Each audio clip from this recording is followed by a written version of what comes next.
je dirais, au moment de l'installation du public. Il y a encore des places. Je vous laisse faire en sorte de trouver un endroit pour être le mieux placé. À lire la presse et à disséquer les rapports les plus sérieux, une évidence saute aux yeux. L'école publique française n'est pas dans une très grande forme.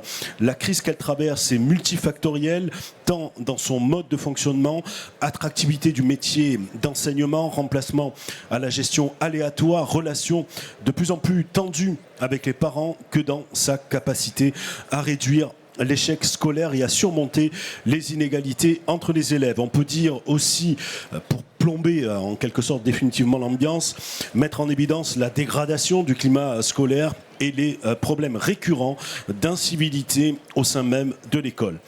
Et les maires, me direz-vous, eux qui n'auraient sur le papier qu'à s'occuper du bâti scolaire, de la restauration et des activités périscolaires, j'en oublie peut-être encore un petit peu, comment font-ils pour apaiser l'école, rendre la scolarité plus joyeuse et fondamentale pour l'ensemble de nos enfants ? Comment renouer le dialogue et la confiance entre tous les acteurs de la communauté éducative ?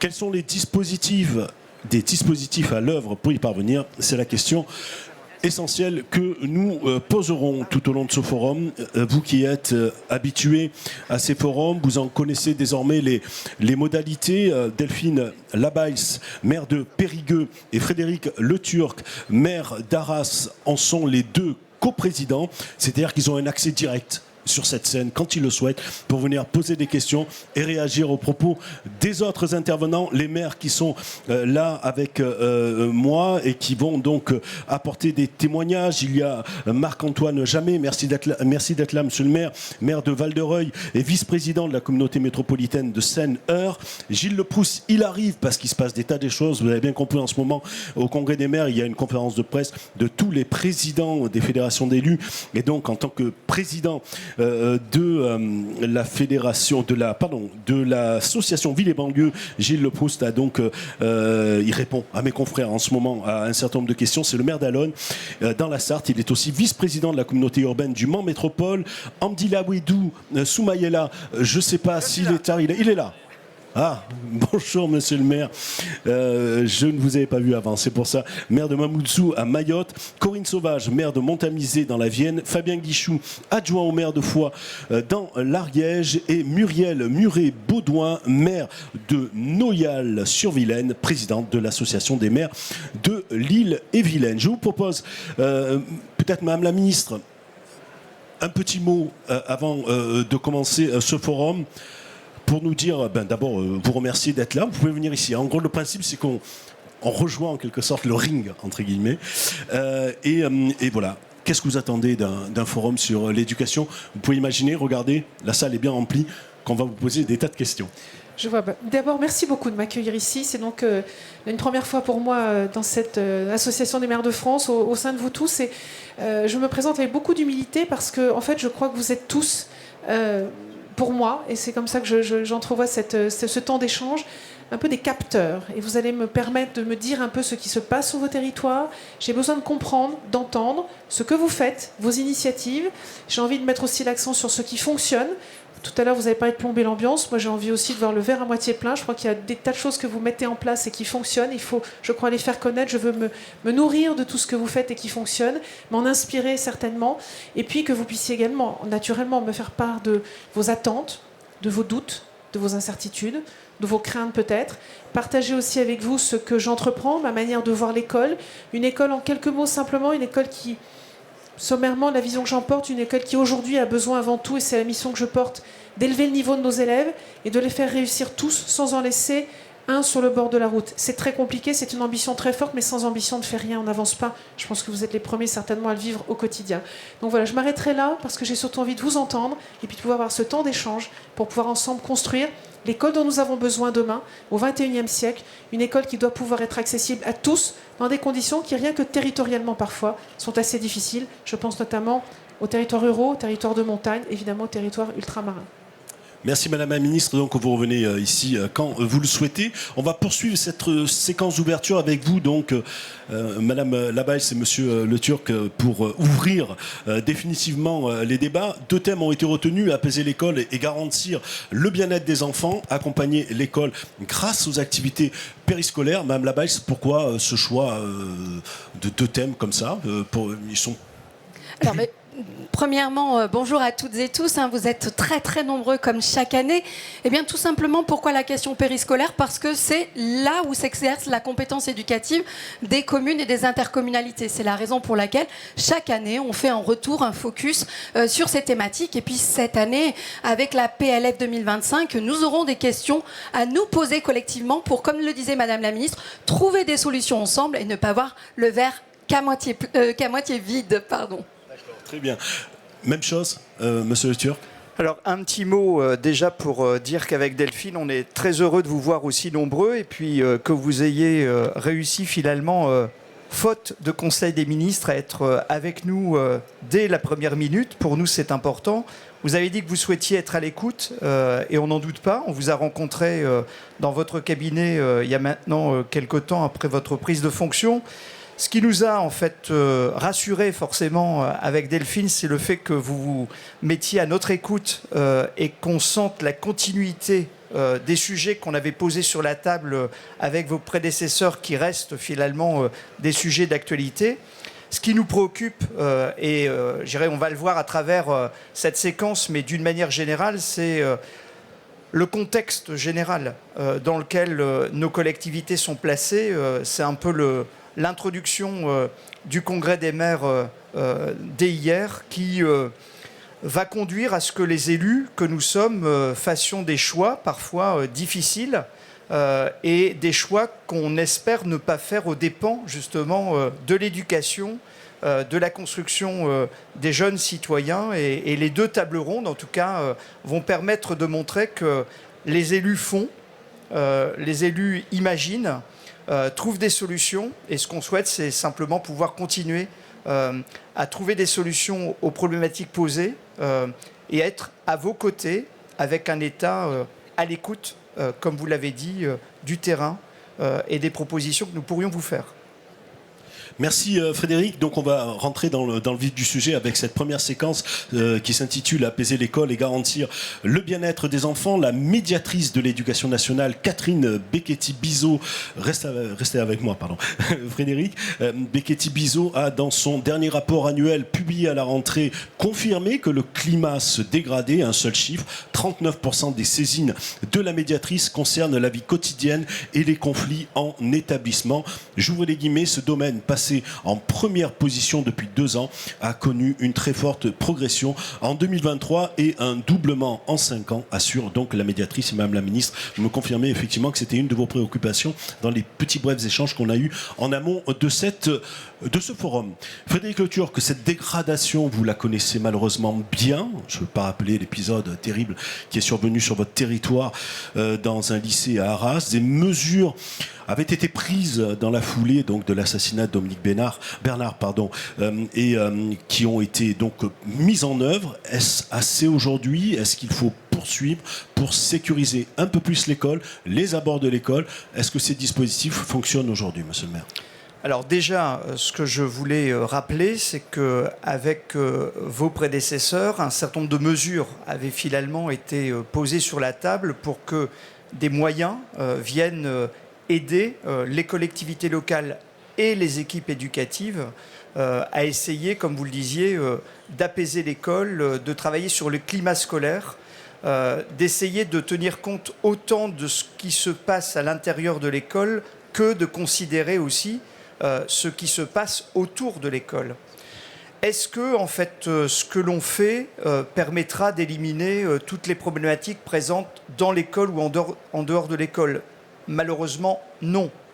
Ce que l'on peut considérer, c'est tout de même que le travail collectif, et je pense que les témoignages qui vont suivre vont le prouver, le travail collectif est quelque chose d'essentiel pour permettre à ce que la communauté éducative tout entière travaille au service des enfants, au service de l'école, et que quelque part on pense les aménagements extérieurs avec les enseignants, avec parfois les élèves, avec pourquoi pas les parents, et qu'on pense aussi en fait à l'intérieur de l'école à ce que le climat scolaire soit en quelque sorte partagé en conseil d'école ou avec, je dirais, des séquences de travail collectif qui permettent de faire que ça soit une ambition partagée.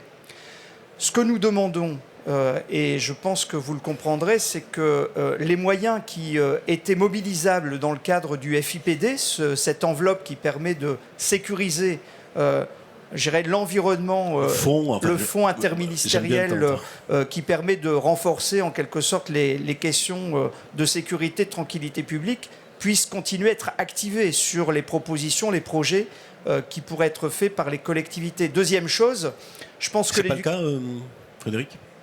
Dans un contexte budgétaire, dans un contexte budgétaire contraint, on peut imaginer qu'il puisse y avoir des tendances à réduire parfois un certain nombre de sujets éligibles, à réduire une enveloppe au service d'un département. Je pense que les maires, en fait, peuvent avoir la volonté de faire, mais encore faut-il avoir les moyens de faire. Et si on nous prend de l'argent dans toutes les poches, ça sera un peu compliqué.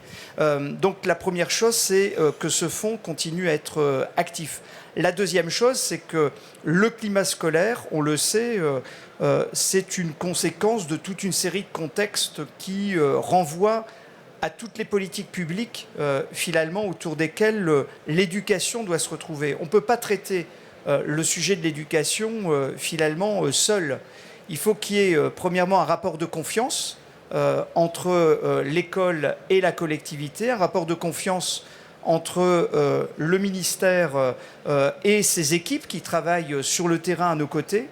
Et ce rapport de confiance est certainement quelque chose d'essentiel. Et puis, la deuxième chose, c'est qu'il faut que les sujets traités soient véritablement mis sur la table dans un esprit de clarté, de transparence, et que quelque part, on puisse véritablement s'attaquer aux problématiques de fond. Le harcèlement scolaire, vous en parlerez peut-être, malheureusement les tendances suicidaires, les conséquences en fait de ce que les réseaux sociaux et d'une manière générale ces mouvements un peu médiatiques nous conduisent à vivre, ont certainement des conséquences fortes sur le mental, la psychologie des enfants, mais parfois aussi des parents, peut-être parfois des enseignants.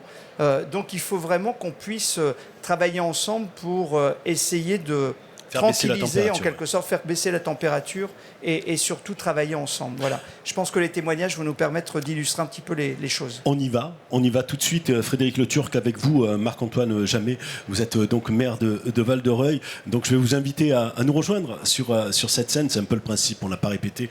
Mais voilà, soyons pour les principes. Voilà, il y a une scénographie en quelque sorte de ces forums.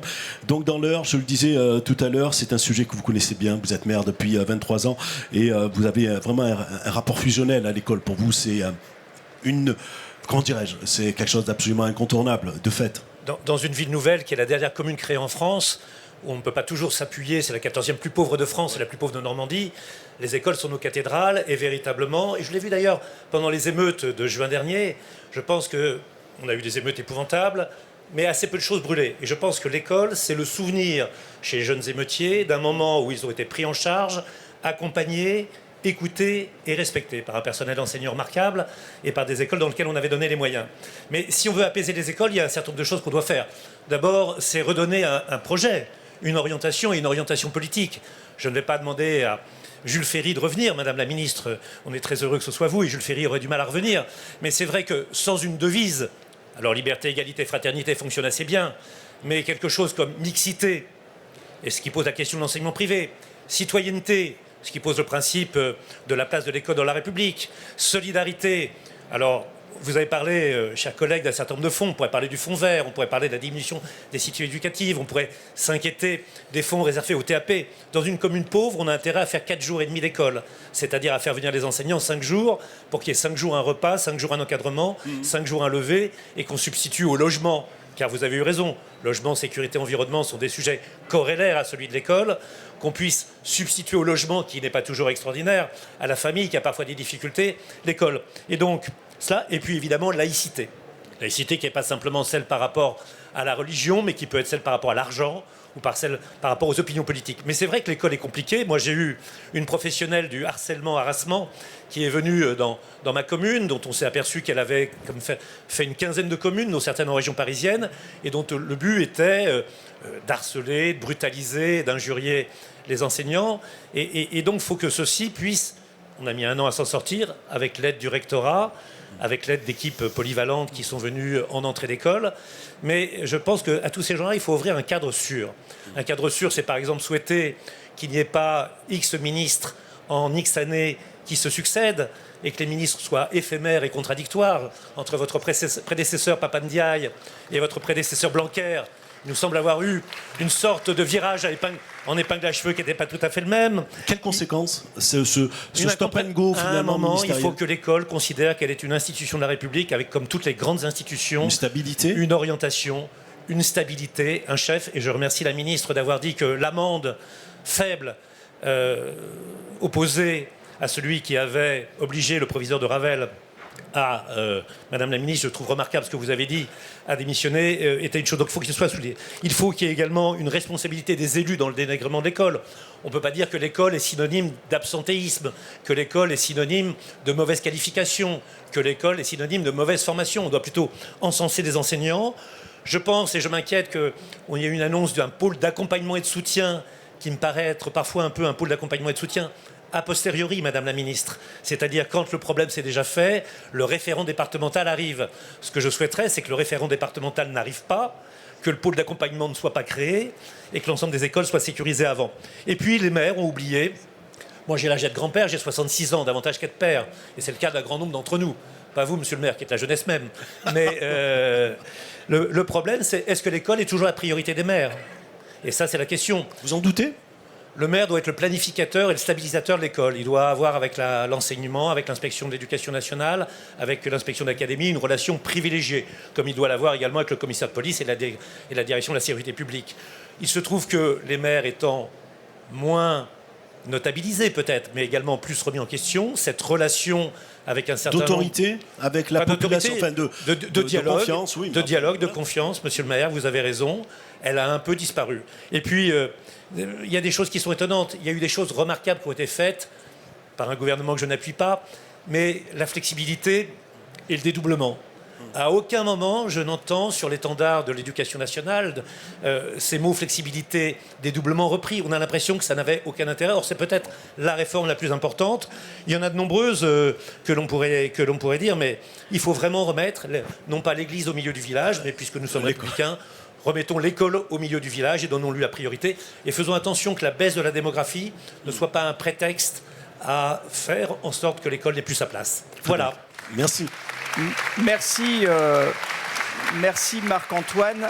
Madame la ministre, vous avez un témoignage que je trouve très complet finalement de ce que l'on ressent et surtout vous comprenez mieux pourquoi on défend l'idée de ce contrat en quelque sorte entre l'éducation nationale et l'AMF pour essayer justement de faire que sur une trajectoire à moyen terme on puisse poser un certain nombre d'éléments objectifs, notamment en termes d'effectifs, de démographie, et construire en quelque sorte une stratégie en commun qui fasse que les maires et les équipes éducatives ne soient pas en stress sur la préparation de la rentrée scolaire suivante et que quelque part la mobilisation générale autour de l'enfant, de sa réussite, autour de l'école, elle soit stabilisée, sereine.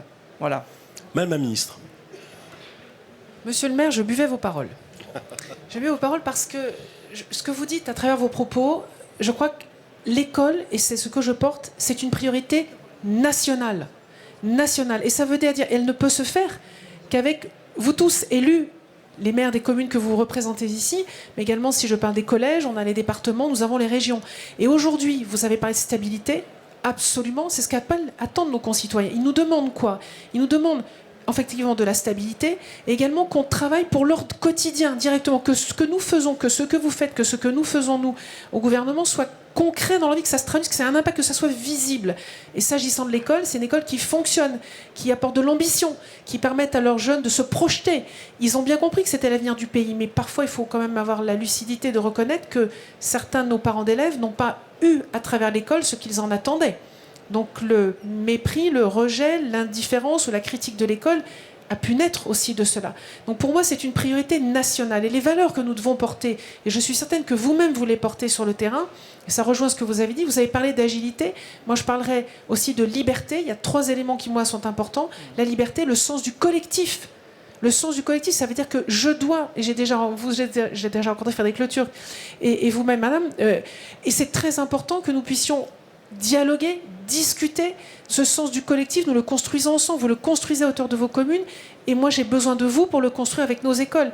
Et puis, une fois que j'ai parlé de liberté, de sens du collectif, la notion de respect qui est absolument fondamentale, qui parfois est difficile pour vous, parfois est difficile pour nous aussi. Donc je crois qu'avec ça, faisons ensemble que l'école soit vraiment, véritablement une priorité nationale. Si nous avons ça pour ambition, tous les éléments que vous avez cités derrière, ils seront naturellement traités dans le sens que vous en attendez, j'en ai aucun doute. Merci beaucoup. Je voulais juste vous poser une dernière question, monsieur le maire, sur une initiative, parce que vous avez déroulé déjà pas mal de choses. Les bancs de l'amitié, qui est une initiative qui a été menée dans votre commune, peut-être dans d'autres communes, je l'ignore en France. Est-ce qu'on peut en tirer un premier bilan et l'expliquer en quelques mots? De quoi il s'agit? Les bancs de l'amitié, dans la cour de l'école, parmi tous les bancs, qui sont les bancs normaux auxquels on s'assoit, il y a un banc qui est le banc de l'amitié. Alors d'abord, il a été défini par les instituteurs. Ce n'est pas le maire qui a régné sur le mobilier urbain, ce qui est déjà dans ma commune une exception. La deuxième chose, c'est qu'il a été présenté à tous les enfants. Et le banc de l'amitié, c'est celui sur lequel s'assoit celui qui est le dernier arrivé dans l'école, celui qui se sent rejeté, celui qui a un problème de harcèlement. Bien évidemment, derrière, il y a l'institution pédagogique. Et il y a un certain nombre d'enfants qui ont déjà été sensibilisés à ces problèmes, qui viennent s'asseoir avec lui. Le banc de l'amitié, c'est le territoire du respect, de la neutralité et du collectif. Il est assigné, il est connu, il est voulu par la mairie, il est assigné dans l'institution scolaire, il est accepté par les enfants. Et d'une certaine façon, ce banc de la neutralité, c'est comme quand on joue à chat perché et qu'on se perche, on ne peut plus être attrapé. Le banc de l'amitié, tu es aidé, tu es consolidé, tu es... D'accord. De l'amitié. Important, bien sûr. Je trouve ça de l'école. De l'école, etc. C'est une initiative très intéressante et surtout parce que les maires cherchent toujours à faire que le dialogue soit finalement au plus haut de la vie d'une commune. Et j'ai trouvé que c'était un exemple très intéressant à déployer un peu partout et qui pourrait même faire l'objet d'un encouragement de la part de l'éducation nationale, parce que quand on parle de climat scolaire, ça fait partie d'un certain nombre de réponses qui ne sont pas que accessoires. Frédéric Le Turc, en attendant l'arrivée de Gilles Leprousse, qui est vraiment pris par d'autres événements a priori, mais qu'importe, on ne va pas souligner son absence. On va aller bien sûr à Mayotte avec vous, donc monsieur le maire Amdi Lagouedou Soumala, qui nous vient donc de Mayotte. Merci d'être là. Donc un rapport de l'UNICEF publié en novembre 2023 rappelle que dans une île où près de 50% des habitants ont moins de 18 ans et où la population augmente d'un peu moins de 4% par an, les établissements scolaires sont complètement saturés, à tel point que vous avez été obligé de mettre en place des rotations matin, après-midi, etc. et tout. Comment on fait face, je veux dire, à cette réponse républicaine face à un tel flux, effectivement, de population au jour le jour, presque, à la limite? Merci de m'inviter pour le témoignage, Madame la Ministre. Je vais déjà profiter de cette belle occasion qui m'est donnée ici pour inviter Madame la Ministre de l'Éducation nationale à venir à Mayotte. J'aurais dû le faire. Parce que on a beaucoup parlé de pauvreté, mais on demande en réalité, Madame la Ministre, aux 17 maires du département le plus pauvre de France de réaliser des miracles au quotidien pour l'école. C'est une nouvelle compétence que nous ne connaissions pas. On demande aux maires de 17 maires de Mayotte de faire des miracles au quotidien. 10 000 naissances par an à Mayotte, dont 7 000 dans la commune chef-lieu que j'ai l'honneur d'animer. Une salle de classe par jour. On demande aux maires de Mayotte, chers amis, de construire une salle de classe par jour. En réalité, on nous reproche ce que nous, au quotidien, on s'organise pour le faire. Mayotte, c'est 374 km². Mamoudzou, c'est 42 km². 10 000 naissances, je l'ai dit tout à l'heure, naissances par jour. Mais qu'est-ce que nous faisons? Vous avez posé la question, qu'est-ce que nous faisons au quotidien? Alors pour ce qui est de Mamoudzou, la commune que je connais la mieux, nous avons un schéma directeur des écoles. Nous sommes arrivés en 2020, on s'est posé la question, compte tenu de cette pression démographique scolaire, qu'est-ce que nous devons faire? D'abord, premier élément qui est là depuis toujours, nous essayons d'y faire face, les rotations scolaires. C'est vrai, ça impute beaucoup sur l'apprentissage de l'enfant. À Mayotte, vous avez des élèves qui font cours matin et soir, après-midi. Pas matin et soir, matin pour un premier groupe, ce qu'on appelle les rotations scolaires, et puis un deuxième groupe qui arrive à midi. Donc, première classe commence à 7h et finit à midi, et deuxième classe qui commence à midi et demi pour avec finir le même vers prof 17h. ou non? Non, avec deux profs différents, deux classes écoles différentes. Voilà, c'est deux classes différentes dans une même C'est école. une autre forme du dédoublement. en Vous quelque avez sorte. compris la pression qu'il y a, mais également pour ce qui est de la ville de Mamoudzou, parce que nous avons à la date d'aujourd'hui 18 000 élèves qui sont scolarisés. Nous en avons à peu près 1000 qui ne sont pas du tout, qui sont répertoriés, mais qui ne sont pas du tout dans nos murs scolaires. Qu'est-ce que nous essayons de faire? Parce que, comme on l'a dit ici, l'école à Mayotte, l'éducation, c'est un vrai sujet. C'est un vrai défi pour l'ensemble des 17 maires de Mayotte. Et nous essayons d'inventer des solutions pour ne pas, justement, ça a été dit ici, Madame la Ministre, ne pas laisser ces enfants, malgré la pression que nous avons. Nous avons ce qu'on appelle des classes itinérantes. Ce n'est pas dans les écoles. C'est dans ce qu'on appelle les MJC, les maisons communes, les maisons de la jeunesse et de la culture, où nous essayons, en lien avec le rectorat, de permettre à certains enfants d'avoir un minimum 2 heures par jour de cours. Parce qu'encore une fois, l'enjeu de la scolarité, l'enjeu de l'enfance est extrêmement important.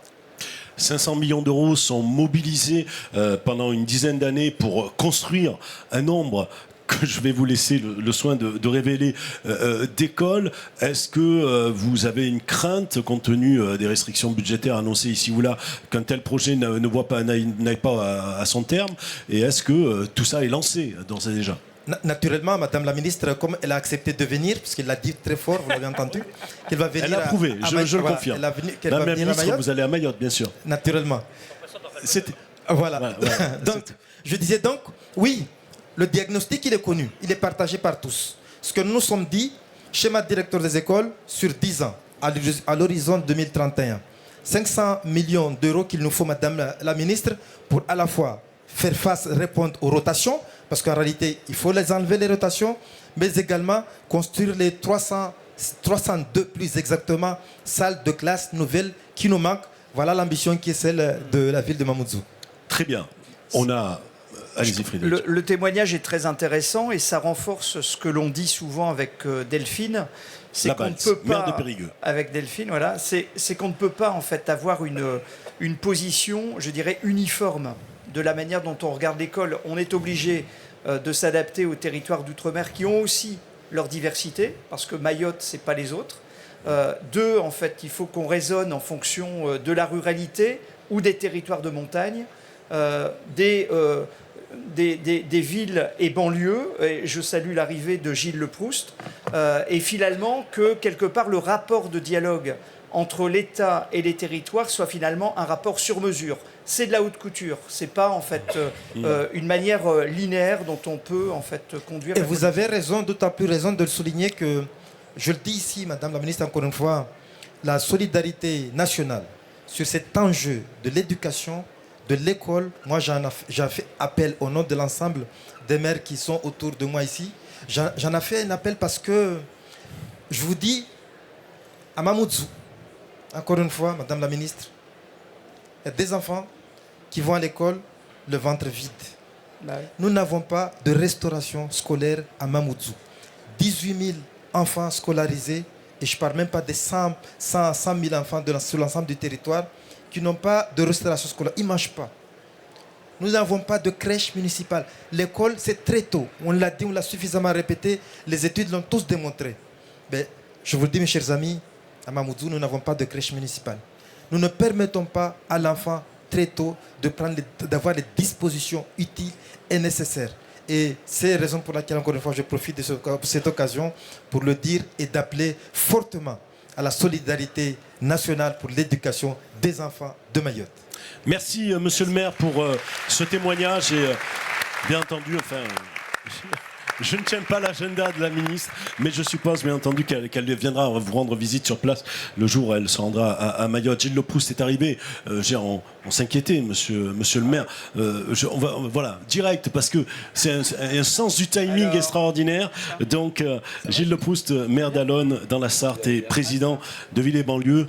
Les présidents des associations d'élus sont très pris pendant ce congrès. Donc il y avait une conférence de presse et vous y étiez. J'allais vous poser la première question de savoir qu'est-ce que vous avez pensé des premiers échanges de ce forum, mais de fait, vous n'étiez pas là pour ça. Voilà, c'est un peu court en quelque sorte.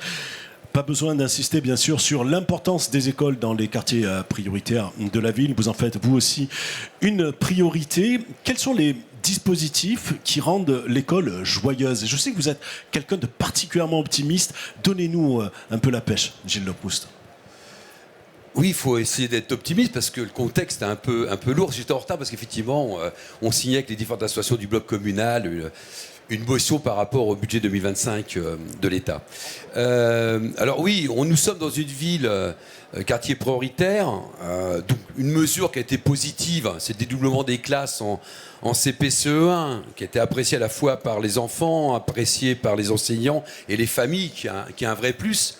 Alors après, le delta qui est posé, c'est que quand les mômes qui sont à 15 élèves en CP-CE1 passent à 25, ça peut aussi compliquer les choses parce que ça dégrade quand même, y compris l'habitude qu'ils ont pris d'éducation. Nous sommes une ville qui avons été dans les 80 premières cités éducatives.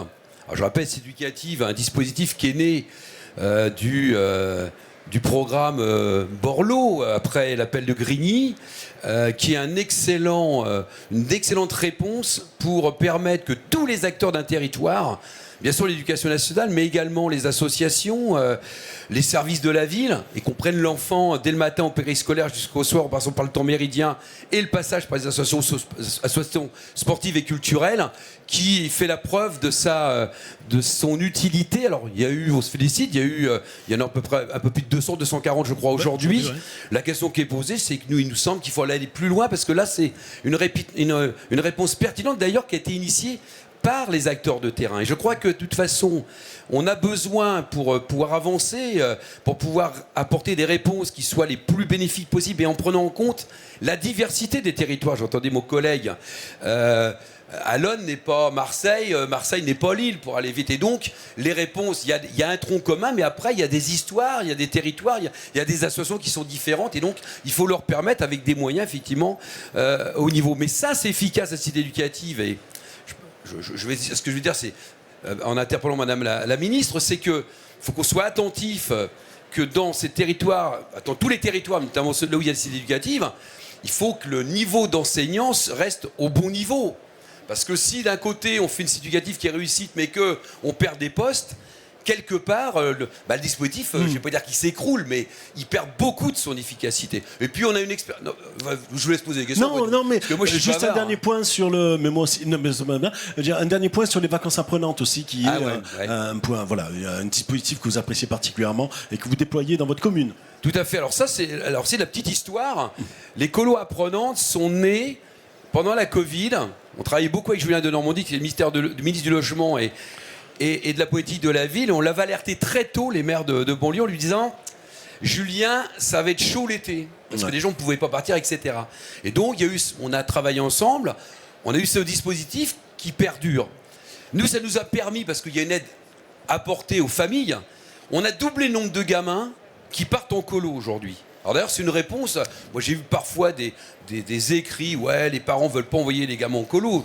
Un des problèmes de la colo, parfois, c'est le prix des colos et que les gamins et que les parents ne veulent pas envoyer les gamins. C'est qu'ils ne peuvent pas envoyer leurs gamins en colo. Quand tu as 2, 3 gamins, ça augmente. Et donc, oui, c'est un dispositif. Quand on travaille en plus avec des associations de tourisme social, avec des émancipations humaines, les mômes reviennent avec. Ils ont découvert d'autres contrées, ils ont découvert d'autres enfants, d'autres villes. Et donc, quand ils reprennent la rentrée scolaire, effectivement, ils sont partis en vacances parce que c'est souvent dans des familles, et c'est particulièrement vrai dans les quartiers prioritaires, où les familles ne partent pas en vacances et donc restent tout l'été dans le territoire. Et même si les villes ont fait beaucoup, y compris avec quartier d'été, un autre dispositif intéressant, eh bien, quand tu restes sur place, t'es pas parti en vacances. Avec tous ces outils que vous mettez en œuvre, est-ce que les phénomènes d'harcèlement, de violence, d'incivilité ou autres sont mieux appréhendés à l'échelle de votre commune? Wow. Ouais, j'espère qu'ils sont mieux appréhendés. Ce qui est sûr, c'est qu'on n'a pas tout réglé, loin s'en faut. Parce que la société, de manière générale, est quand même complexe, plus violente qu'elle pouvait être précédemment. Mais effectivement, notamment ce que je disais à travers la cité éducative, et c'est vrai aussi dans le cadre du contrat de vie du programme Réussite éducative, le fait que les professionnels, aux côtés des parents, discutent, échangent, ça permet de recenser suffisamment tôt pour essayer de trouver les réponses les plus efficaces à des situations qui sont complètement dramatiques d'ailleurs pour un certain nombre de mômes et de familles. Après, effectivement, là encore, c'est une question de moyens humains qui est posée. C'est qu'il faut qu'on ait suffisamment d'enseignants, de psychologues, de médecins scolaires. Et là, sincèrement, le compte n'y est pas. Frédéric Le Turc. Trois messages pour rebondir sur ce que dit Gilles. La première, c'est qu'on a vraiment besoin d'une continuité politique. Notre difficulté à nous qui sommes maires, c'est que les ministres passent parfois, les gouvernements se succèdent et chacun veut, je dirais, amener sa petite pièce à l'édifice. On a vraiment besoin de continuité, je pense que vous en êtes convaincus, et on a vraiment besoin que vous défendiez l'intelligence des dispositifs qui ont été mis en place, qui peuvent être évalués et qui, par l'évaluation, prouveront en fait qu'ils sont nécessaires d'eux. On a besoin de moyens, forcément, mais ça, vous le savez, vous essayez sûrement de vous confronter aux fourches de Bercy. C'est votre travail et on vous remercie de le faire parce que si on veut que demain, en fait, les classes dédoublées ou toute une série de choses puissent continuer à être en place, il faut que les élèves ne soient pas perdus avec, comme le disait Gilles, des mouvements de foule qui soient en fait insoutenables et qui ne leur permettent pas d'apprendre. Et puis la troisième chose, et ça on a vraiment besoin de vous, sur le terrain on travaille généralement en collectif. On réunit les acteurs, on réunit les partenaires, on pose les sujets à travers toutes les politiques publiques, le sport, la culture, l'éducation, la santé. Bref, vous devez le faire aussi au niveau du gouvernement. Parce que le pire, c'est finalement d'avoir, je dirais, une gestion en silo qui fasse que finalement, il n'y ait pas d'articulation entre les uns et les autres et chaque ministre ou chaque ministère veut envoyer un message positif, mais comme c'est pas articulé, le bien fondé sur le terrain n'est pas retrouvé. À travers la cité éducative, on a montré que c'était possible. À travers la politique de la ville, on montre que c'est possible. À travers les contrats ruralité, on montre aussi en fait que c'est possible. Bref, dès qu'il y a un peu d'interministérialité quelque part. Voilà, exactement. Merci Frédéric Le Turc. Donc plusieurs interpellations, Madame la Ministre, est-ce que vous souhaitez y répondre d'ores et déjà? Harcèlement scolaire, portage aussi de la part des élus, des enseignants qui ont besoin d'une meilleure reconnaissance aujourd'hui, plus que jamais peut-être. Est-ce que vous souhaitez le faire maintenant ou un peu plus tard, où on aborde l'autre? C'est comme vous. Petite concertation avec les deux coprésidents. Qu'est-ce que vous souhaitez, Mme Labelge? C'est bien. Allez, voilà. Allez, pas besoin de concertation. Peut-être répondre au fur et à mesure, et beaucoup de choses ont été dites. Donc vous avez évoqué ces 3 points. Je vais partir de vos 3 points sur le budget et les postes. Juste, et puis vous avez évoqué la leçon de climat scolaire au sens large. Je vais y revenir. Et puis le travail collectif, et je vais revenir aussi sur le budget et les postes. Vraiment dire que comme vous-même vous battez ici, moi-même je me bats, dire que le budget de l'éducation a été maintenu, même augmenté depuis l'année dernière, ce qui permet de maintenir un grand nombre de projets qui étaient lancés, qui étaient en place, et même d'en ajouter certains. Donc ça c'est important. Sur le nombre de postes, j'ai bien entendu, il y a des enjeux de réalité qu'il faut dire, je crois qu'il faut dire la vérité aux Français, sur les enjeux démographiques et territoriaux, mais néanmoins, je l'ai entendu, la démographie ne doit pas justifier d'être inhumain. Ça n'empêche pas d'avoir de la concertation et de se parler et de faire les choses en bonne intelligence. Et l'anticipation est importante. Et moi, j'y tiens. Je crains que le délai soit court pour la rentrée 2025, mais j'y mettrai toute mon énergie pour qu'on puisse se parler. Et du coup, j'entends votre appel à la continuité politique, qui là, notamment pour préparer la rentrée 2025, est absolument essentiel. Et si j'ai fait des annonces très en avance par rapport à ce qui est courant de faire, c'est pas parce que j'ai l'impression d'être sur un siège éjectable, c'est bien parce que je préfère donner de la visibilité à nos enseignants et qu'on ait le temps d'en discuter ensemble.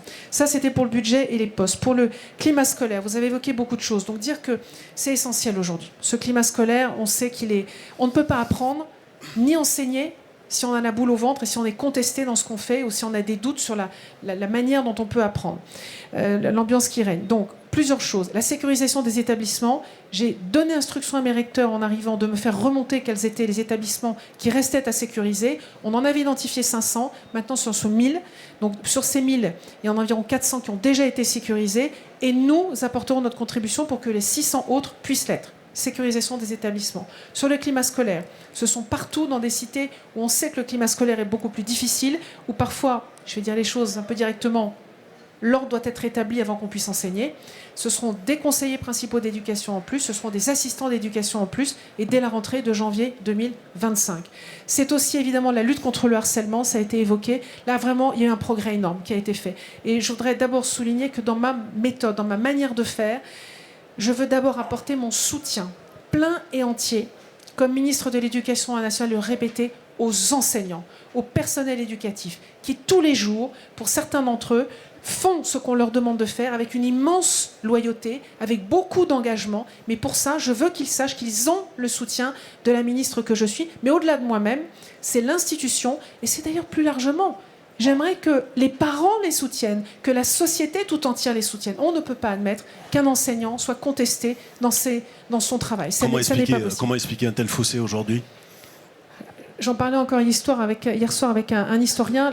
On pourrait en faire une théorie pendant plusieurs heures, donc je vais peut-être vous l'éviter. Puis je ne suis pas sûre d'avoir toutes les réponses. En tout cas, ce dont je suis certaine, c'est que c'est un travail collectif, tous ensemble, en se parlant, en construisant. Ce que vous faites au niveau de vos communes, dans le dialogue, toutes ces méthodes qu'on a mises en place, les cités éducatives, les territoires éducatifs ruraux, tout ça montre que quand on met des acteurs autour d'une table, qui parfois n'avaient pas forcément l'habitude de travailler ensemble, ça fonctionne. Moi, j'y prendrai toute ma part et je le soutiendrai et je le pousserai. C'est comme ça qu'on avancera au bénéfice de tous nos élèves et de tous nos jeunes. Et puis donc voilà, c'était ce travail collectif, vous me donnez un enchaînement parfait qui me semble absolument essentiel. Et juste sur Mayotte, vous dire, monsieur le maire, que j'ai bien prévu, on m'avait vraiment vivement encouragé à y aller, donc c'est bien dans mes radars.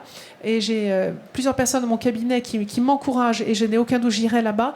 D'autant que dans ce que vous avez dit, vous avez aussi des manières d'enseigner, des manières d'organiser l'école, des manières de l'imaginer qui peuvent être extrêmement enrichissants et nourrissants pour nous, par exemple, sur le territoire hexagonal. Et donc, ça aussi, dans ce dialogue, on peut apprendre les uns des autres et on sera à vos côtés. Vous savez que sur le plan du bâti, c'est plus de 520 millions d'euros qui ont été mis sur la table pour pouvoir construire cette salle de classe supplémentaire dont vous avez besoin chaque jour. Nous serons à vos côtés et nous y resterons. Merci Madame la Ministre. Je rappelle à tous les maires, essentiellement, qui sont dans cette salle, que, bien entendu, il y aura un temps d'échange d'une quinzaine de minutes à peu près. C'est pour ça qu'on va un peu accélérer pour ne pas dépasser trop le temps. Merci, Monsieur le coprésident. Non, merci. Moi, je voulais surtout dire qu'on sera très attentif sur cette convention, ce contrat, en fait, qui, à mon sens, nous permettra de sceller, en quelque sorte, la relation de confiance dont on a véritablement besoin. Merci Frédéric Le Turc. Merci à vous Delphine Labaille donc de prendre le relais, maire de Périgueux et coprésidente donc de la commission à l'AMF autour de l'école, accompagner l'école grâce aux activités périscolaires. Une enquête de l'AMF a montré que dans son caractère de service public facultatif, un accueil périscolaire est organisé pour les temps autour de l'école, matin, midi et soir, hors vacances, par la très grande majorité des collectivités répondantes, 93%. Il s'agit du premier mode d'accueil des enfants organisé par les collectivités. Delphine Labaille, donc on va se pencher là-dessus, notamment pour voir de quelle manière cette spécificité communale peut être maintenue et continuer à être financée. Quelles sont globalement les demandes de l'AMF ? Est-ce que vous pouvez nous les lister en quelque sorte ? Alors, tout d'abord, je me permets de vous présenter la deuxième équipe dont vous voyez les portraits qui s'affichent et qui représentent plutôt le milieu rural face à nos collègues plutôt du milieu urbain. Et vous allez voir que leurs interventions sont extrêmement complémentaires. Donc, pourquoi, évidemment, nous avions décidé d'intituler cette deuxième table ronde autour des questions des activités périscolaires? Eh bien, parce qu'on est là vraiment dans le champ de compétences directes des communes et c'est que là, c'est dans ce secteur qu'elles peuvent se distinguer et mettre en œuvre les projets qui sont les leurs, avec cette ambition qui est commune, qui est toujours partagée, de permettre une meilleure cohésion sociale et de lutter contre les inégalités sociales et scolaires. Alors, les combats que nous avons menés depuis 4 années maintenant avec l'AMF et pour lesquels nous avons été entendus par nos partenaires. Les premiers, c'est avec la Caisse d'allocation familiale, avec la CNAF, pour lesquels nous avons obtenu de nouveaux financements dans le cadre de la COGE 2023-2027, notamment autour de la hausse des prestations de services. Alors, la prestation de services, c'est cette prestation qui nous permet de financer toutes les activités dans le champ péri et extrascolaire. La création d'un bonus handicap, puisque nous avions évoqué, Madame la Ministre, lors de notre rendez-vous, ce projet d'une école qui soit inclusive, et il faut qu'elle le soit sur le temps scolaire comme sur les temps périscolaires, et la CNAF nous accompagne dans cette mission. Elle comprend aussi l'accompagnement sur le temps des repas, et vous le savez, c'est ce que nous avons aussi à continuer de travailler avec nos AESH pour que ces personnels soient présents aux côtés des enfants sur le temps de la pause méridienne, repas et activités périscolaires. Nous avons aussi obtenu la pérennisation du fonds d'aide à l'investissement et on vient de l'évoquer avec notre collègue de Mayotte. C'est évidemment essentiel pour que nous puissions poursuivre nos investissements et notamment dans la logique de mandat dans lequel nous sommes engagés. 4 années sur 6, c'est dire que les programmes sont lancés et qu'il va falloir continuer de nous soutenir pour les financer. Alors, vous avez évoqué cette grande enquête que nous avons réalisée l'année dernière sur le périscolaire et à laquelle vous aviez répondu de manière très très importante et qui note que l'effort, le poids financier des collectivités pour financer ces activités reste important et qu'il peut être une problématique pour nos collectivités. Je vais maintenant, en écho avec les témoignages et les interventions de nos invités, cibler 3 thématiques qui sont au cœur de la construction de nos budgets et notamment face aux annonces qui ont été faites dans le cadre de la PLF 2025. Donc, comment pouvoir garantir la qualité éducative de notre école avec un grand E, avec les mesures qui sont annoncées ? Notamment, comment maintenir les choix qui sont parfois faits par un certain nombre d'entre nous, d'avoir des politiques de tarification et notamment où le taux d'effort est progressif. Et Marielle Muret-Baudouin, qui est juste là, interviendra en ce sens dans le cadre de la présentation de son projet pour les activités périscolaires. Nous aurons aussi à nous poser la question du fonds de soutien.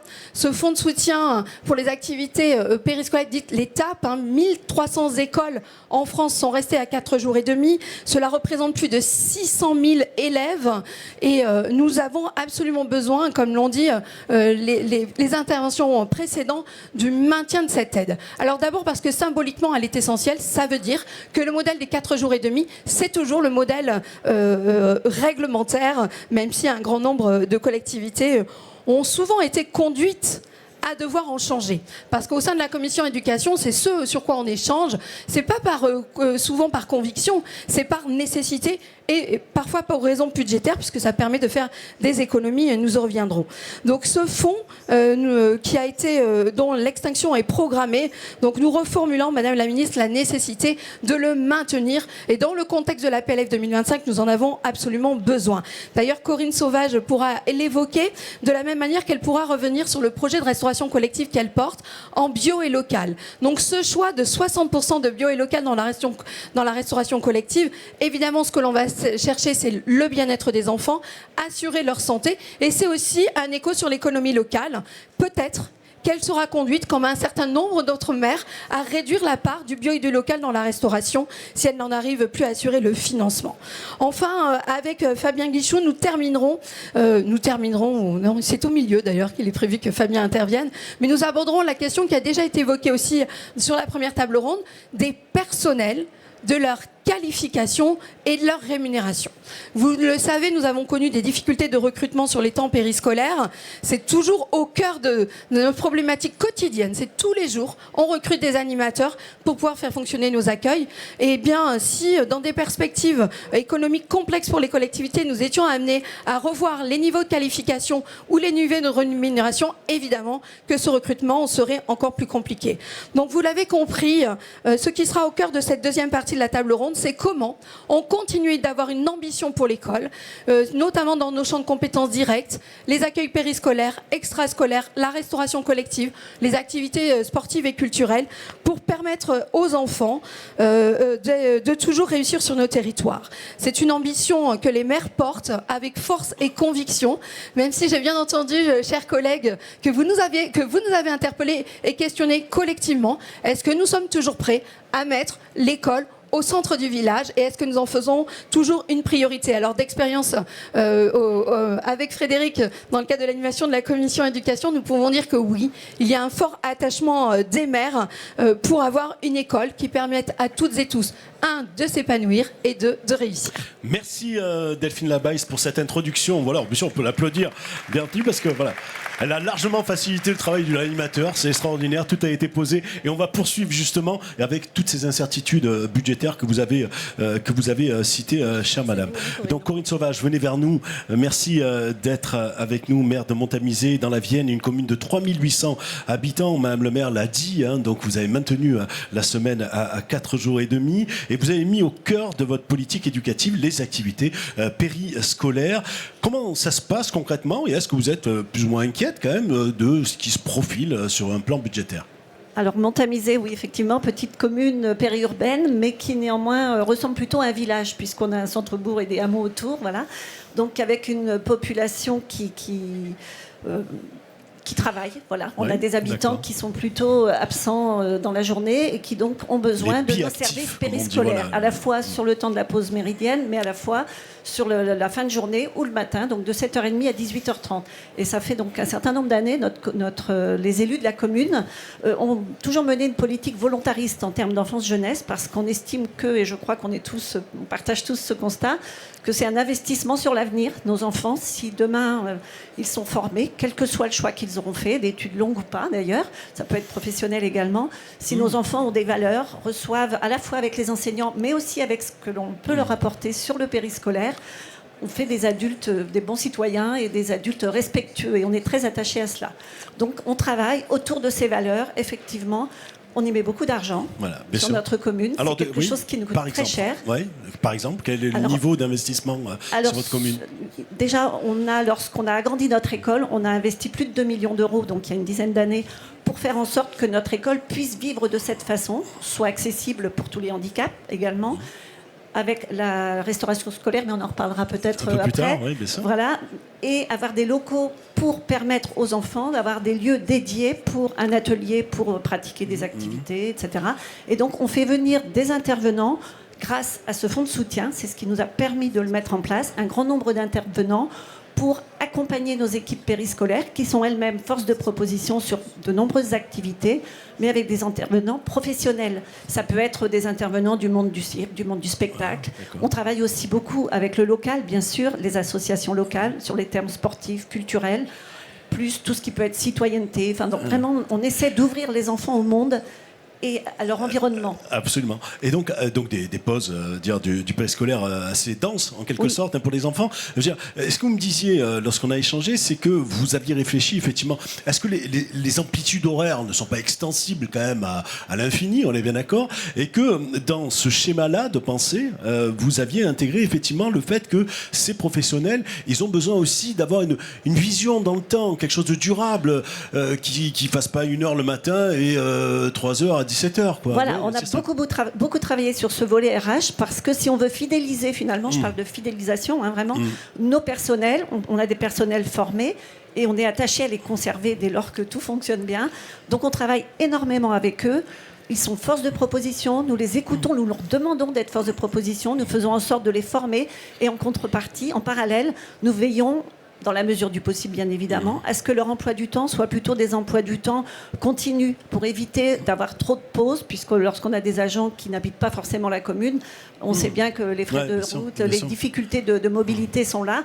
Donc on essaie vraiment de regrouper tout cela, leurs horaires, et faire en sorte que les temps de travail qui sont nécessaires pour la création des activités périscolaires soient positionnés sur ces plages vides. Donc c'est pas tous les jours, mais on essaie vraiment de travailler cela et vraiment d'embaucher nos salariés, de les titulariser dès lors qu'on a des belles équipes qui tournent bien. Et ça fonctionne plutôt bien. L'exemple de la restauration, on va pas parler de la restauration scolaire qui est un sujet à lui seul, mais il est assez parlant parce que on organise forcément une restauration scolaire de qualité, de bio, locale, etc. et tout, avec des partenaires locaux. Donc il faut une visibilité financière, je suppose, bien assurée dans le temps, etc., pour assurer tout le monde et pour que les partenaires participent dans la durée. Est-ce qu'aujourd'hui, vous êtes un peu inquiet de cet horizon budgétaire qui s'écrit en pointillé? Bien sûr qu'on est inquiet, puisque si on a moins de ressources, avec toutes les augmentations, quelles qu'elles soient, au niveau de la CNRACL par exemple, la baisse du FCTVA, etc., donc on va être impacté par tous ces éléments-là. Et forcément, si on a moins de ressources, si en plus on perd ce fonds de soutien, pour nous, ça va être un vrai questionnement. Comment on va gérer cela demain? Est-ce que tout le travail qu'on a mené sur la restauration scolaire, on va devoir le remettre en question? Est-ce que les familles vont avoir la capacité à financer? Ça peut être un choix, d'augmenter, toujours augmenter. Mais à un moment donné, on va mettre de côté certaines familles, certaines personnes. Et nous, ce que l'on souhaite, c'est que chaque enfant puisse être accueilli au sein de notre école et puisse vraiment se construire à la fois avec les enseignants et avec nos équipes. C'est ça, Delphine Labaille. C'est une vraie inquiétude. Voilà. On travaille vraiment dans la dentelle, je dirais, pour il faut de la sujet-là. visibilité. Alors oui, c'est ce qu'on avait rappelé à Madame la Ministre, globalement sur les politiques éducatives, cette continuité qui permettent de construire des projets de long terme, et pour nous, au moins un minimum à l'aune d'un mandat, donc 6 ans, mais aussi sur les stratégies financières, parce que tant vous l'avez évoqué, chers collègues, sur la question des investissements que sur la question des engagements, lorsque vous prenez des marchés publics pour la restauration collective en bio et local, vous pouvez pas y mettre fin brutalement. Et si vous le faites, eh bien vous allez mettre par effet ricochet vous allez mettre en difficulté le tissu économique local. Donc, rien qu'à partir de l'école, sur la question des investissements comme du fonctionnement, eh bien, on a un impact direct sur l'économie. Donc, c'est la raison pour laquelle on a besoin de visibilité et qu'on rappelle les choix que nous serons probablement contraints à faire, à maintenir une ATSEM par classe, comme de maintenir 60% de bio et local dans la restauration, ou même de devoir actionner le volet de la tarification pour financer les services publics. Il va falloir faire des choix. Voilà, il va peut-être falloir faire des choix. Ouais. On était même parti dans le cadre de la restauration scolaire, effectivement. Donc on travaille vraiment avec le local. Par exemple, les enfants dans notre école, lorsqu'ils mangent un laitage, le laitage, il vient du département de la Vienne. Lorsqu'ils mangent des pâtes, elles sont fabriquées dans la Vienne. Voilà, c'est des exemples, juste ces 2 exemples-là, mais on est vraiment très attachés à cela parce que c'est bon pour la planète, c'est bon pour les enfants, c'est bon pour tout le monde. Voilà. On travaille beaucoup sur ces sujets-là. Et puis on était même sur l'idée d'aller sur du maraîchage. Mais là, c'est... Bon, on est à l'étude et au regard des annonces de baisse de coûts, on va l'oublier pour l'instant. Donc ça sera mis de côté. Mais c'est un projet de longue haleine, effectivement. On a travaillé tous ces éléments-là depuis 2011. Quand on a agrandi notre école, construit une cuisine, tout ça, ça s'est fait dans le temps. Donc on a absolument besoin de votre soutien. Et puis, si je peux me permettre une petite parenthèse, sur le plan sportif aussi, je suis aussi vice-présidente en charge des sports à Grand Poitiers, mais aussi sur nos communes, on a beaucoup d'équipements sportifs, on a besoin de les maintenir. Parce que nos jeunes, ils ont besoin de pratiquer du sport. Absolument. Pour avoir un climat serein. On a besoin d'équipements. Et accompagnez-nous pour les rénover, ça serait... Alors, c'est pas mal, elle fait beaucoup de choses, mais... Non, mais je pense qu'elle pourra parler à son homologue, à son collègue. Je me permets. Parce qu'il y a de nouveau un conseil des ministres, je suppose, mercredi prochain. Donc elle lui en parlera, il n'y a pas de souci. Merci beaucoup, Mme Sauvage, maire de Montamisé. On va venir avec vous, Fabien Guichou. À moi, est-ce que Mme Non, je pense qu'on peut enchaîner sur la question des recrutements. Fabien Guichou, merci d'être là, adjoint au maire de Foix. Adjoint au maire à l'éducation. La jeunesse. La jeunesse, bon, très bien. 2 fois dans l'Ariège, vous représentez l'AMF au sein du Conseil d'orientation des politiques de la jeunesse. C'est ça. Okay. Il y a autre chose aussi. Il y a une petite. Non. Il y a autre chose que vous faites pour l'AMF. Non, c'est le coach. C'est déjà beaucoup. C'est le coach, c'est déjà bien. Éducation scolaire, éducation populaire, même combat. C'est un peu un résumé du même combat. Enfin, j'ai beaucoup aimé la phrase qu'il disait tout à l'heure de notre collègue remettre l'école au milieu du village. Ouais. Moi, je dis souvent, il faut tout un village pour éduquer un enfant. Ouais. Ce dont on parle depuis ce matin, c'est ni plus ni moins que l'alliance éducative de nos territoires pour que nos territoires soient des territoires éducatifs. Mais on ne s'est pas posé une question, c'est la question de qui s'occupe de ces projets-là, quels sont les professionnels qui sont autour de l'école. Et donc, aujourd'hui, eh bien, nous avons un manque significatif de professionnels. On a réussi à former cette année 49 000 BAFA à l'échelle nationale, mais on est très loin des chiffres avant le Covid. Les vocations ont diminué. Il en faudrait combien à peu près si vous... Je pense 60, 70. Ouais, d'accord, 70 000. Okay. Et, voilà, totalement. Ouais. Et puis... je vous ai coupé, pardon. Ouais, donc vous avez formé 49 000, on a formé, donc il y a nécessité de continuer à les former, je suppose. Il y a nécessité de continuer, et puis on a réalisé un rapport avec le Conseil d'orientation des politiques de jeunesse. Ce rapport s'intitule BAFA, le plus beau non-métier du monde. Ah oui. Voilà. C'est-à-dire qu'aujourd'hui, hélas, par manque de budget dans les collectivités, on embauche des animateurs sur la base du BAFA. Le BAFA, il a 50 ans, depuis l'année dernière, là, voilà, 50 ans.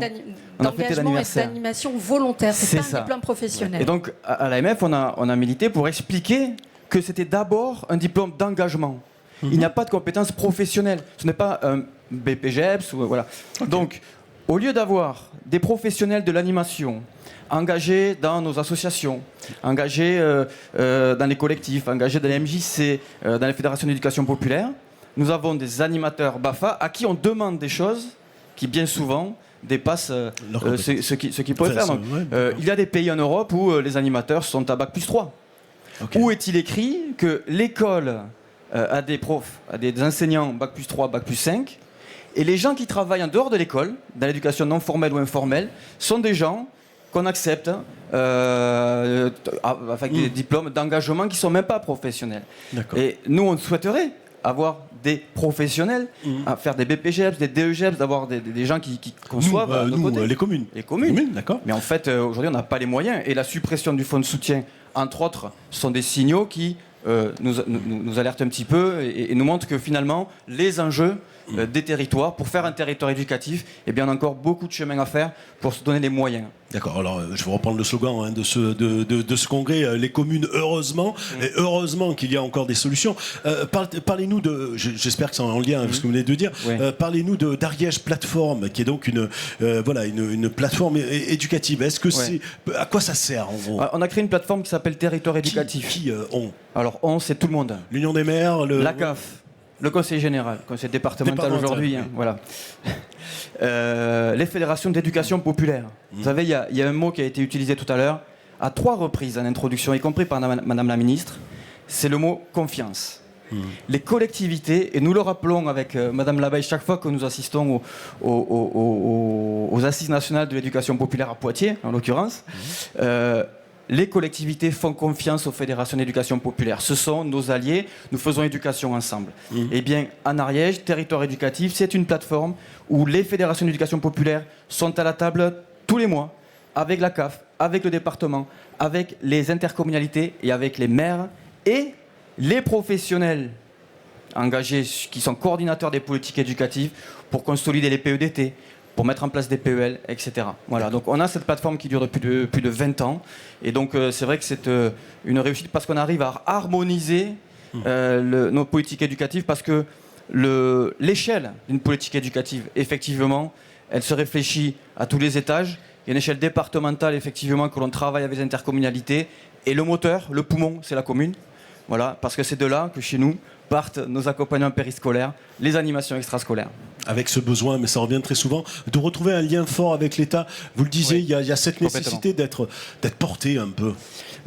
Moi, alors, voilà, on pense véritablement que, typiquement sur la possibilité d'être à 4 jours ou 4 jours et demi, je vais mettre les pieds dans le plat, de nombreux collègues sont revenus à 4 jours, pas parce que c'était une vision éducative, pas parce que c'était une ambition. Qui aujourd'hui souhaite que les enfants n'aillent à l'école que 4 jours par semaine ? Personne. L'enfant, il s'éduque à l'école et chaque jour, aux côtés des fédérations d'éducation populaire, avec des animateurs, voilà, l'éducation formelle, avec les parents, etc. Bien. Eh bien, nous avons aujourd'hui besoin d'avoir un discours clair, l'école en France, c'est 4 jours ou c'est 4 jours et demi. Quels moyens on dispose pour mettre en place ce temps scolaire-là, puisque ici, vous voyez bien, c'est préserver l'école, faire réussir les enfants. Faire réussir les enfants, c'est pas faire réussir que les élèves, parce que les élèves sont aussi des enfants quand ils sont dans les collectivités. Et donc, nous avons besoin d'avoir une vision très claire et avec les moyens qui nous permettent d'avoir une ambition sur ces 4 jours et demi, ces 5 jours d'école par semaine. Clarifier. Voilà. Clarifier, effectivement. Clarifier. L'horizon. Delphine Labèche là-dessus, sur le lien éducation populaire et éducation tout court, en quelque sorte. Alors, ce que notre collègue a évoqué, c'est ce projet que nous conduisons avec la ville de Poitiers et l'AMF, qui donne lieu aux Assises nationales de l'éducation populaire et à tout un programme de formation d'ailleurs, laquelle on vous invite à vous inscrire en binôme élu technicien. Et c'est comment penser les politiques éducatives complémentaires de l'école, donc portées par les collectivités, et où les associations d'éducation populaire, c'est au cœur aussi de la convention que Frédéric a évoquée tout à l'heure, c'est avoir de la visibilité en termes de moyens humains, de la visibilité en termes de moyens d'investissement, de crédit d'investissement pour penser les équipements de demain, mais aussi sur les projets éducatifs locaux, les PEDT ou les projets éducatifs, les PEL, qui donnent lieu à des contractualisations dont on a évoqué les cités éducatives, les territoires ruraux, tous ces dispositifs qui doivent s'inscrire dans la durée et dans le cadre d'un projet plus global qui est porté par les élus sur les territoires. Et ça, c'est le deuxième axe de la convention que nous avons évoqué avec Madame la Ministre et dont nous espérons maintenant la signature dans les semaines à venir. Le texte est entre les mains des techniciens de l'AMF et le cabinet de Madame la Ministre. Oui. Signature, oui, d'accord, ok, bon, très bien. Quasi, approbation. c'est vraiment les relectures. Non, j'en profite pour vérifier. Voilà. Merci Fabien Guichon pour votre intervention. On va terminer ce tour de table sur le périscolaire avec Marielle Muret-Baudouin, maire de Noyal-sur-Vilaine et présidente de l'association des maires d'Ille-et-Vilaine. Un temps périscolaire et scolaire très élargi chez vous. Quelques éléments de compréhension, peut-être les horaires, etc. et tout, et les modalités opératives pour arriver à offrir aux parents, je veux dire, cette possibilité. Alors, effectivement, Madame la Ministre nous a dit qu'elle voulait être un capteur. Ouais. Et par toutes les interventions qu'il y a ce matin, on s'aperçoit que chaque territoire répond à ces questions de façon différente. Dans mon territoire, effectivement, nous avons une population de biactifs. Et le temps périscolaire, on ouvre la garderie le matin à 7h30. On peut même dire qu'il y a des parents qui nous laissent les enfants 10 minutes avant l'ouverture officielle. Pas devant les grilles quand même, non. Si, devant les grilles. Ça nous inquiète, ça nous questionne. Oui. Et ensuite, on accompagne l'enfant jusqu'à 19h le soir. Donc ça fait une amplitude et il ne faut pas oublier que certains enfants vont être de 7h30 à 19h le soir avec le temps scolaire, le temps méridien. Donc effectivement, nous, on gère cela. On gère des enfants qu'il faut aussi dans la journée pouvoir apaiser, rendre des temps calmes et tout. Donc on a toute une réflexion pour que tous les temps périscolaires répondent à de la découverte, mais aussi à du repos et cela. Et pour gérer cela, eh bien on va dire que nous on jongle parce qu'il ne faut pas oublier que on a, et ça a été évoqué par mon collègue précédent, Fabien Guichon, oui. Voilà, nous avons des agents qui sont motivés, mais effectivement, avec lequel, lorsqu'on leur demande de venir en garderie le matin, c'est 1 heure, puis de revenir sur le temps méridien pour faire le transport jusqu'à la cantine, surveiller la cantine, et tout, c'est 2 heures, et ainsi de suite. Donc, on a tout de même des difficultés dans nos communes, en règle générale, de recrutement, de qualification de ce personnel. On les forme à la bienveillance, à l'écoute, à l'acceptation de l'enfant, à ses besoins, mais ce sont des vrais sujets pour nous.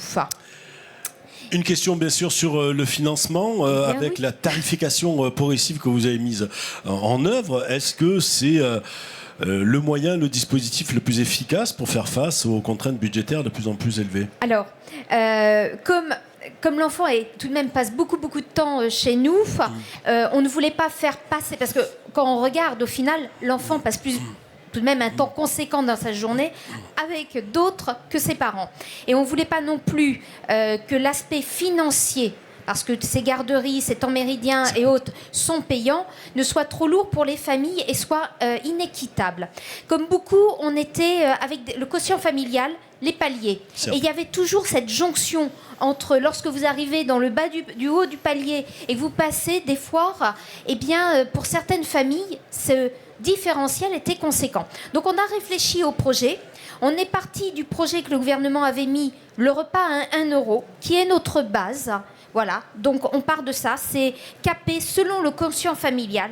Et ensuite, on a adapté la tarification, c'est tout simplement, on va faire un graphique mathématique. Vous avez une base, ça monte en droite et ça remet, on cap. Et donc, ce qui veut dire que chaque famille paie au coût réel de ses capacités financières. Il n'y a pas une famille qui va payer le même service. Donc, on a retravaillé notre logiciel de façon à ce que ce soit plus équitable et qu'effectivement, les familles qui, des fois, sont modestes, sont juste à cette limite, ne soient pas trop pénalisées. Et que les familles qui ont des revenus plus élargi, plus confortable, paye effectivement. Voilà. Donc la commune, on a réadapté aussi le taux de participation de la commune et de participation de chaque famille en fonction de cela. Ça nous a demandé du travail au niveau des finances, mais nous estimons que nous, dorénavant, nous sommes plus équitables. Et ça, c'est fondamental. Merci. Alors c'est une modalité de tarification qui est innovante, hein, il faut le dire. Oui. C'est d'ailleurs remarquable la manière dont vous le décrivez parce que c'est parfois complexe dans l'explication. On était dans ces logiques plutôt de palier et vous, avec ce modèle-là dit progressif ou de tarification sociale, vous tenez compte de la réalité des revenus des familles. Ça permet notamment d'accompagner les classes moyennes qui sont les premières concernées par cet effet de crise économique et pour lesquelles on pense évidemment dans ce type de politique publique. Donc je salue vraiment le travail et la pédagogie avec laquelle vous le décrivez. Merci, Mme le maire. Vous aviez autre chose juste un petit appel peut-être, ou ce que vous voulez. Appelez-vous vous-même à ce que vous voulez dire. Un dernier thème. Le dernier thème, et on l'a un petit peu évoqué tout à l'heure avec Madame la ministre en aparté, effectivement, quand on est, nous, en tant que commune, on accompagne les parents, on est auprès de l'éducation nationale. Nous sommes là pour éduquer et accompagner. Et on a commencé à travailler un autre sujet. On s'aperçoit qu'on a des relations avec les parents qui sont de plus en plus tendues, complexes, une incompréhension. Vous avez raison, c'est un travail collectif. C'est un travail collectif. Alors, je suis d'accord avec vous, on ne va pas partir sur la théorie. Nous, on ressent. Sur le terrain, on ressent des parents qui sont des fois inquiets. Ils ont envie que leurs enfants réussissent. Il y a une pression sociétale qui est forte. Il y a des injonctions contradictoires. On a une crainte de l'avenir. Bref, on a des parents qui, des fois, sont perdus. Et on commence à mettre toute une réflexion sur la notion de parentalité, qui est un autre volet qui prend effectivement la parentalité. Elle va de la tranche de 0, la petite enfance, mais elle va jusqu'à 20, 23, quand on a encore des étudiants, on est toujours parents et je crois qu'on est parents à vie. Et ça, il faut qu'on le travaille, qu'on y pense et qu'on accompagne, nous, dans nos communes, les parents au quotidien pour qu'ils ne se sentent pas démunis et que justement les relations avec la commune et dans les conseils d'école soient plus compréhensibles. Merci beaucoup Marielle Muret-Baudouin. C'est la fin de cette séquence. Ouais, la boucle est bouclée. Hein, vous avez vu dans la dernière proposition, on est revenu sur préserver l'école pour faire réussir les enfants. Ce que je vous propose, Delphine Labaille, c'est qu'on conclue en quelque sorte. Alors, on va conclure, je vous explique. Hein. Donc, voilà, on va aller chercher des questions. Monsieur, voilà. Le maire d'Arras il faut aller tourner. On va aller récupérer d'autres questions. Madame la ministre voudrait réagir. Vous réagissez. Je vais chercher les questions et vous réagissez encore. Et vous venez là aussi, hein, les deux coprésidents. Hein, vous restez avec nous. Merci beaucoup. Oui, je voulais réagir à ce qui vient d'être dit. Parce que finalement, dans ce que vous avez dit, je vois deux éléments fondamentaux. C'est la complémentarité de notre travail entre vous et mon ministère. Qu'il s'agisse des sujets purement scolaires, le périscolaire évidemment. Vous venez d'évoquer la famille. Alors je voulais justement dire quelques mots. J'ai vraiment l'intention, c'est prévu. Je rencontrais ce matin ma collègue Valérie Létard, qui est ministre en charge du logement. Et nous avons évoqué ce sujet de la parentalité, qui est absolument fondamental. Vous l'avez dit, qui commence très très tôt. Et nous allons travailler ensemble pour voir comment nous pouvons sensibiliser les parents, les responsabiliser. Comment nous, Éducation nationale, nous avons besoin d'eux, mais pas besoin d'eux n'importe comment. Aujourd'hui, trop de parents, il faut le dire, consomment de l'école, sont des consommateurs avant d'en être des acteurs, et parfois ont une attente de l'école comme un préceptorat, et non pas comme et on oublie beaucoup le sens du collectif. Donc nous avons un travail, je crois, ensemble, parce que vous avez les familles, vous, au quotidien, tous les jours. Nous les avons sur d'autres horaires, mais nous avons besoin de travailler ensemble pour voir comment faire émerger des réponses à ce sujet de la parentalité. Dire aussi que sur le périscolaire, nous, de notre côté, sur tout ce qui est quartier prioritaire de la ville, nous mettons en place, là, à cette rentrée, nous le développons, ce qui s'appelle le 8h-18h. Ça a été évoqué vous-même, Monsieur de Mayotte, vous l'avez dit, combien c'est important, ou c'est peut-être vous-même qui l'avez dit, d'occuper nos enfants tout le temps. Car quand ils ne sont pas à l'école, nous ne savons pas forcément où ils sont. Et là, nous avons des trous dans la raquette, nous avons un travail à mener. Je l'évoquais ce matin avec ma collègue, donc, encore une fois, au logement. Que pouvons-nous apporter à ces jeunes qui, à un moment, sortent, peut-être décrochent ou pas tout à fait, mais en tout cas ne sont pas dans nos radars éducation nationale, que vous pouvez peut-être avoir, que peut-être parfois le département peut avoir. Nous avons besoin de travailler de manière très rapprochée. C'est là que le modèle cité éducative est intéressant, ou territoires éducatifs ruraux. Nous devons beaucoup plus travailler ensemble. Moi, j'ai bien l'intention, je l'avais dit à Frédéric, nous devons absolument travailler ensemble, nous voir beaucoup plus régulièrement, car des idées peuvent venir de chez vous. Nous pouvons avoir des idées intéressante ou à côté de la plaque, et c'est à vous de nous le dire, pour pouvoir corriger le tir et être le plus juste, parce qu'aujourd'hui, ce sens du collectif est très important. Et puis, j'ai entendu aussi cette notion de visibilité. Visibilité qui est importante, et là, deux choses. Il a été évoqué ce protocole qui est en cours de signature, en effet, entre l'AMF et nous-mêmes, Éducation nationale, et donné peut-être, il y a 8 points importants, mais peut-être ciblés sur 2 qui me semblent importants. Peut-être pas tous sont importants, mais je ne peux pas tous les citer. Donc je vais citer l'Observatoire des dynamiques rurales. Là, j'ai vraiment besoin qu'ils se mettent en place, qu'ils se structurent. Et le protocole indique qu'on doit se voir une fois par an. Je ne suis pas sûre qu'une fois, ça suffise. C'est sans doute beaucoup plus qu'une fois par an. Une fois, ça serait vraiment le minimum. Il faut aller beaucoup plus loin, car c'est à travers, je pense, ces observatoires des dynamiques rurales que nous pourrons notamment construire ensemble la carte scolaire de demain. Donc vraiment, il faut qu'il puisse être très, très fort et très dynamique. Et puis, cette visibilité, je vous l'inscris ici, de la carte scolaire à 3 ans. La démographie, elle est connue, hein. On ne va pas faire les étonnés si dans 3 ans, nous avons 200 000 élèves de moins. Nous le savons. Donc nous pouvons dès aujourd'hui construire cette carte scolaire à 3 ans. Et donc c'est aussi un des éléments que construira ce protocole. Et puis peut-être dernier mot sur le temps, la pause méridienne qui a été évoquée ici. Vous dire que nous avons conscience, et grâce à vous, ça nous a été remonté, peut-être cette circulaire qui avait été faite, qui était un peu complexe dans sa lecture et de fait dans sa mise en œuvre. Donc nous travaillons, mes services travaillent à revoir.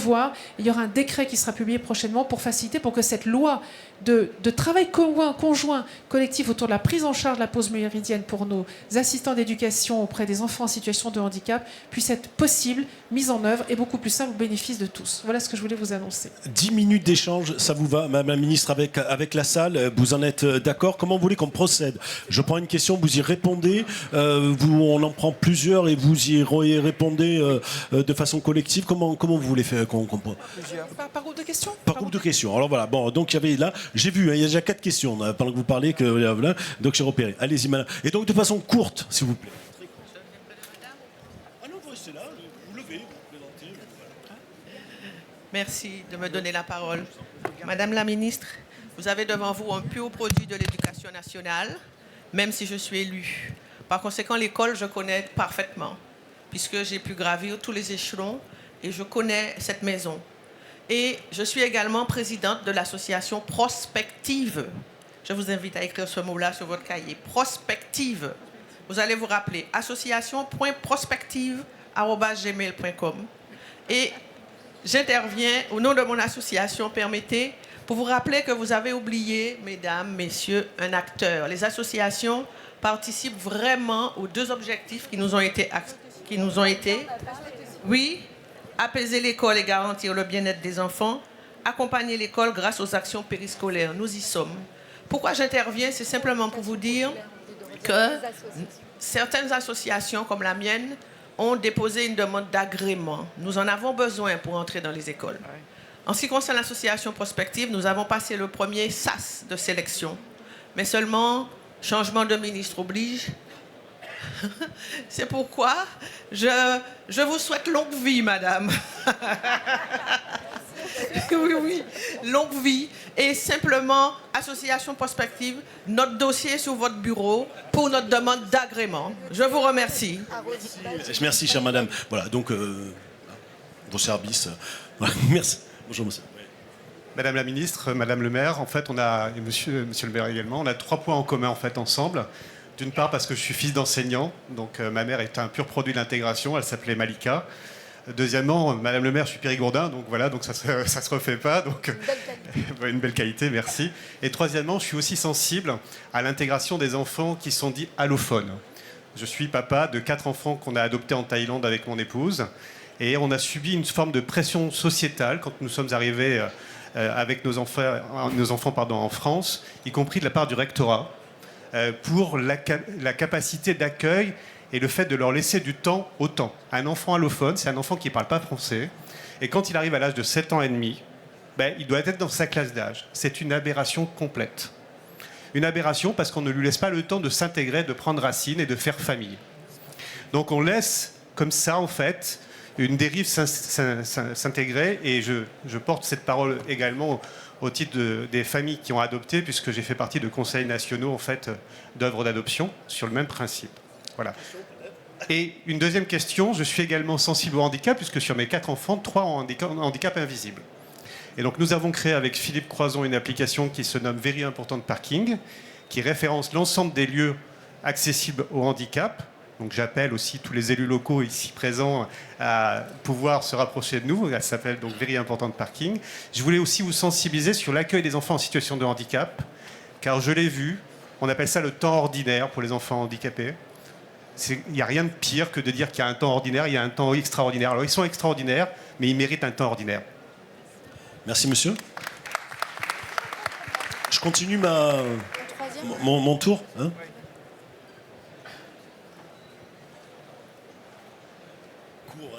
Oui, Madame la Ministre, bonjour. Monsieur Malherbe, maire d'Aubigny-les-Potiers dans les Ardennes. Moi, j'ai une question très simple. Ça concerne la fermeture des écoles. Alors, c'est un cas très particulier. Je fais partie d'une communauté de communes avec mon école qui contient 2 classes. Nous avons entre 35 et 40 élèves.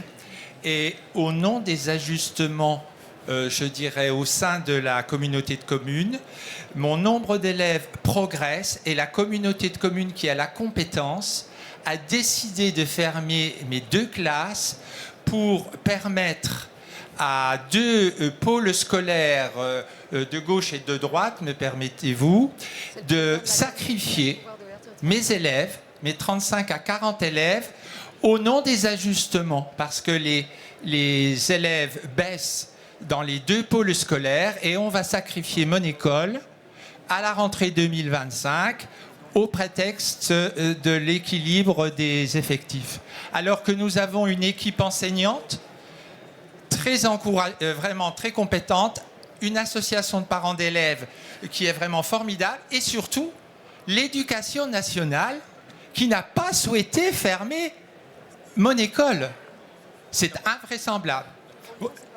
Voilà, donc l'éducation nationale, je témoigne comme quoi votre mission est vraiment authentique et sincère, mais par contre, je trouve ça lamentable. Alors, ça a été décidé lors d'un conseil communautaire et je compte beaucoup sur vous parce que mes parents d'élèves, mes enseignantes qui sont des personnes formidables, m'ont dit, écoutez, monsieur le maire, il faut aller au congrès des maires et interpeller madame la ministre parce que c'est quelque chose de terrible. Merci. Voilà. Merci beaucoup, madame la ministre, et merci beaucoup, mesdames les élus de vos interventions. Très bien. Merci beaucoup. Une dernière question, là, et puis après, voilà. Je vais sortir de la salle. Merci, monsieur. Oui, bonjour, madame la ministre. Alors, donc, moi, je suis maire adjoint de Saint-Quentin dans l'Aisne. Je précise, pas Saint-Quentin en Yvelines, puisque quand on parle de Saint-Quentin, en général, on confond un petit peu. Et par ailleurs, je suis aussi directeur d'une SRE, une structure de retour à l'école, en l'occurrence le micro-lycée de Saint-Quentin. Et alors, on va peut-être un peu s'éloigner du sujet, mais bon, je voulais quand même aborder cette question avec vous, la question prégnante du décrochage scolaire. Puisque dans mon établissement, moi j'accueille des élèves en décrochage scolaire, âgés de 16 à 25 ans, Et alors, me semble-t-il, mais après je me trompe peut-être, lors de votre prise de fonction, dans votre discours que j'ai écouté attentivement, je n'ai pas entendu cette problématique du décrochage scolaire. Donc ma question, elle est simple. Est-ce que vous avez un programme concernant cette question, hein, parce que c'est quand même une question très importante, et donc où est-ce que vous allez agir dans la continuité de vos prédécesseurs? Voilà. Donc je voulais savoir un peu quelle était votre position sur cette question du décrochage scolaire. Merci. Merci, monsieur le maire. Monsieur... Madame. Je vais peut-être répondre à cette première série de questions. Très bien. Alors, première série de questions. Donc, s'agissant des associations, vous dire, madame, qu'en effet, il y a plusieurs étapes dans l'agrément d'une association et ces étapes sont très importantes. Nous devons plus que jamais être vigilants et pardonnez-nous peut-être ce que vous pouvez trouver comme étant des complexités administratives, peut-être un peu de temps, mais ce temps est nécessaire pour s'assurer que les associations qui interviennent auprès de nos jeunes soient des associations dans lesquelles nous pouvons avoir, et vous et nous, entièrement confiance. Donc ça prend un peu de temps, mais ce temps est absolument nécessaire et absolument indispensable. S'agissant de l'intégration des élèves allophones, monsieur, alors j'entends votre remarque et j'avoue qu'à vous écouter, je me disais quand même, moi j'ai l'expérience des établissements français à l'étranger. Nous passons notre temps à accueillir des enfants allophones. Nous ne faisons que ça. Et nous avons en effet différents modèles avec ces classes qui sont des français dites chez nous, langue de scolarisation. En France, c'est plutôt classe de français langue seconde. Et qui, alors là, avec des résultats, il y a des enfants qui en 3 mois maîtrisent le français de façon admirable et certains pour lesquels c'est un peu plus long. L'idée de les remettre dans une classe, avec des enfants de leur classe d'âge, l'idée, mais on peut en discuter, on peut en débattre, l'idée initiale, c'est de se dire, on ne va pas mettre un enfant de 10 ans avec un enfant de 5. Donc il y a à la fois le niveau, le contenu académique et l'apprentissage de la langue. Moi, dans l'expérience que j'en ai, je vous parle en tant que plus personne que ministre, mais je suis vraiment prête à mettre le sujet sur la table.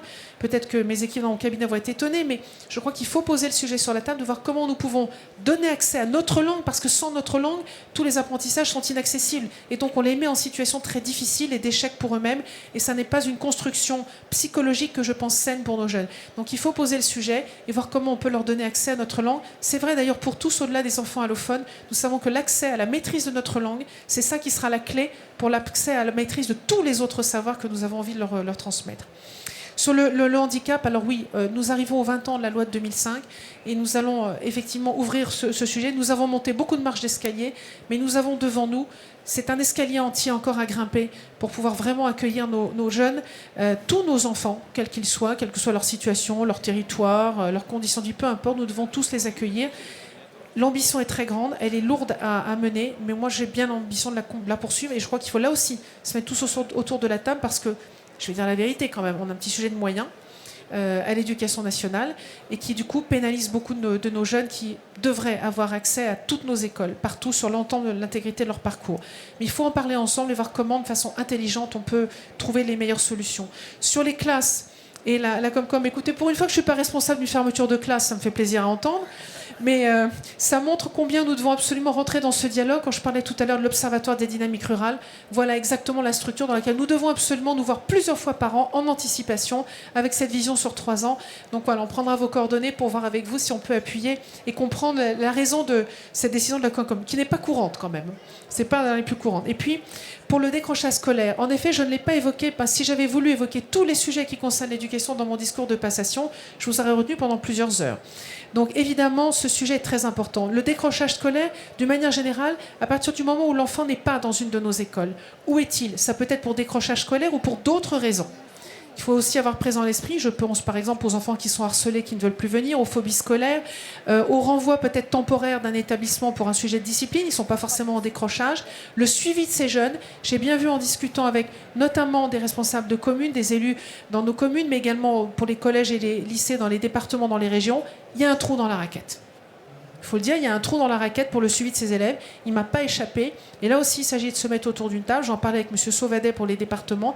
Nous devons trouver ensemble à construire une réponse. Comment nous pouvons ensemble croiser nos données, nos connaissances. Il y a peut-être des choses que vous savez, élus dans vos communes, que nous n'avons pas, dont nous n'avons pas connaissance, sur une situation de famille, par exemple, sur un cas particulier. Nous ne pouvons ne pas tout connaître. À l'inverse, il y a des choses que nous avons en connaissance que vous n'avez pas. Il faut absolument, ça renforce le projet que j'ai de vraiment travailler de façon beaucoup plus étroite. Soyez assurés que je reverrai Monsieur Le Turc et Madame Labaisse beaucoup plus souvent que peut-être ça n'était d'usage. J'y tiens absolument. C'est comme ça que nous construirons une réponse adaptée, y compris au décrochage scolaire.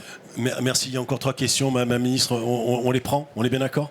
Hein, bien sûr. Donc voilà, je retourne là-bas et je vais faire en sorte qu'elle soit très courte, s'il vous plaît, chère Madame. Merci.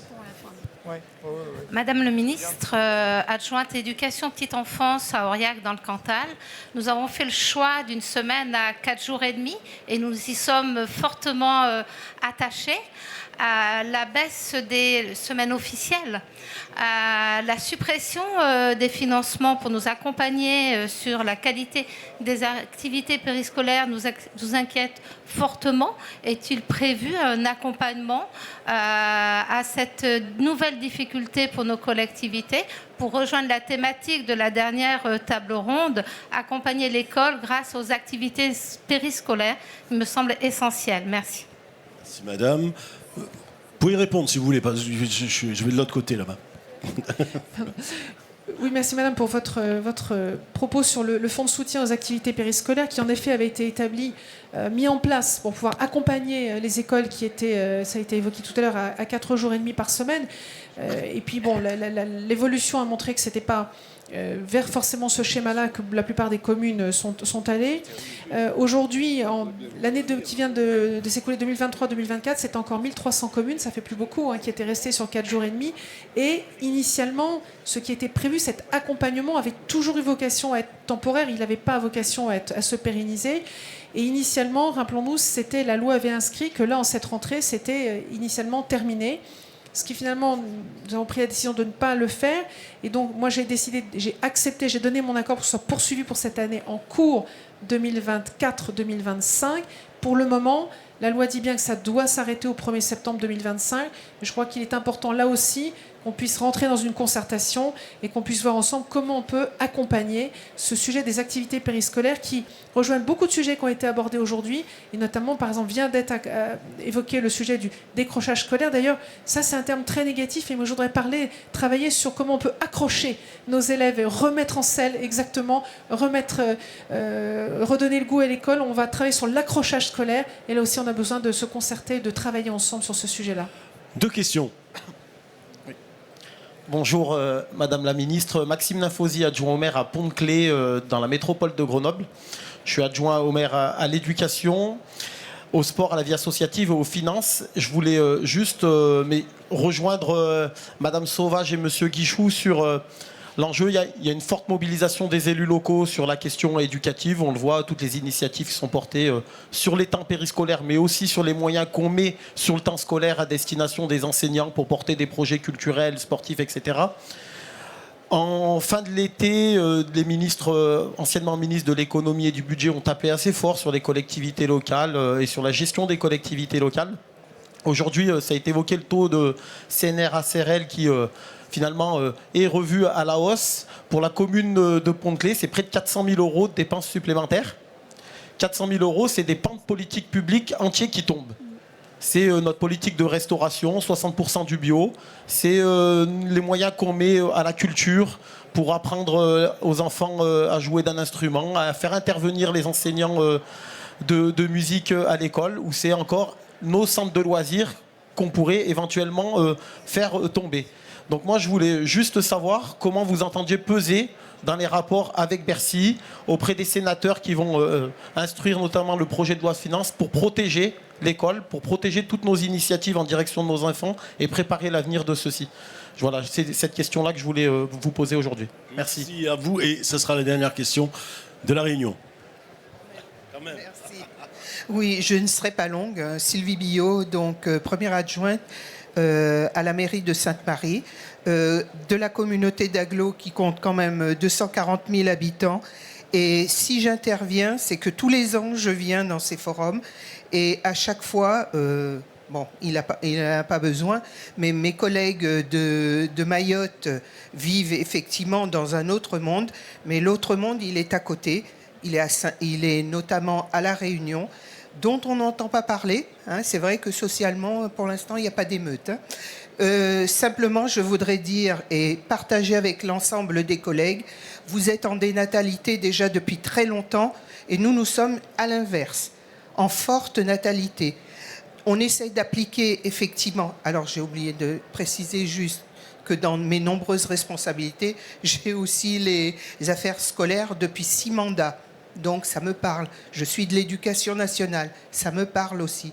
Et donc je voulais sensibiliser effectivement l'ensemble des collègues sur la solidarité nationale parce que nous avons aussi de gros efforts à faire et on les fait actuellement. On met 5 millions d'euros, d'accord, chaque année dans nos écoles.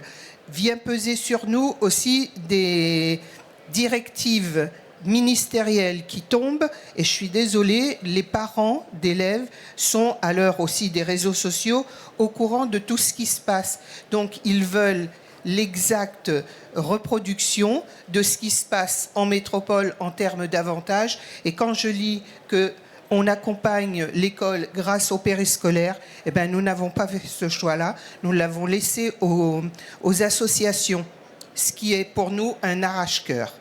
Donc je voulais quand même vous sensibiliser là-dessus et on fait l'effort dans nos collectivités, mais c'est très très difficile. Merci. Merci madame, merci beaucoup. Le message est passé. Réponse même, Jonathan, et puis après conclusion des deux coprésidents. Merci beaucoup pour ces 2 dernières questions. Donc quand je dis genre Pont-de-Clé, comme que je connais bien, c'était la ville qu'on traversait tout le temps pour monter le col du Lautaret après. Donc, en effet, j'entends les difficultés que vous avez les uns et les autres, mais en fait, ce qui rejoint un peu vos 2 questions et ce qui m'impressionne et ce qui a été dit à plusieurs reprises, c'est la dynamique que vous insufflez, les obstacles que vous surmontez. Ça a été le mot miracle tout à l'heure a été prononcé, je pense plutôt de prouesse, d'acrobatie parfois. J'en ai bien conscience, et d'où l'importance qu'on puisse vraiment, encore une fois, travailler très étroitement. J'ai bien entendu que, et à Mayotte et à La Réunion, vous avez une dynamique démographique qui n'est pas du tout celle que nous avons sur le territoire hexagonal, très très différente, même s'il y a des territoires hexagonaux dans lesquels il y a des dynamiques positives de croissance de population. Il y a en revanche des territoires ruraux et de montagne qui sont en décroissance très forte, démographique très forte, mais ça n'est pas le cas tout à fait partout. C'est très inégal. C'est cette inégalité à laquelle il faut qu'on arrive à travailler, pour laquelle on doit apporter des réponses. Je crois que c'est vous, monsieur Turc, qui l'avez dit tout à l'heure, qu'on arrive à faire du sur-mesure.